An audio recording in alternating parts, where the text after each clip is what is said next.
I've been taking a page out of the Instagram girls. Okay. Doing kickbacks, abduction, adductors. Okay. But I would finish it with a hip thrust. So I've been doing more hip thrusts. I've been loading the glute drive. Got like 5 plates on it the other day.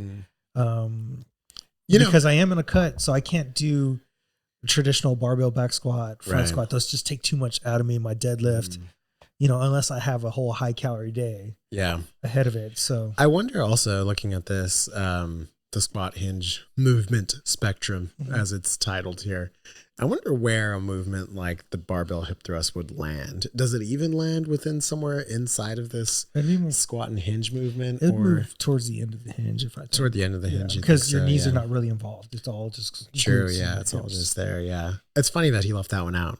I wonder if it's just an outlier. A lot of people don't like that one. And then a lot of people are against Brett Contreras, like overhyping it. Yeah. And I just think people overhype exercises and underhype other exercises. And I think to myself, like, this is just fucking stupid. I think that's what we kind of say often, like, nothing's better than another one, right?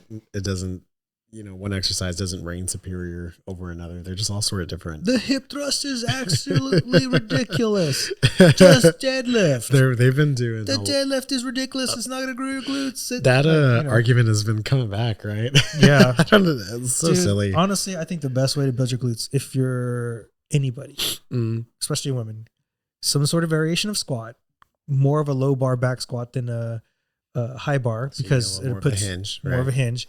Then you go into your deadlift. But between those deadlift and squat days, I would do a hip thrust. Yeah. Because a hip thrust is not as damaging. And you could technically do hip thrusts on all 3 days.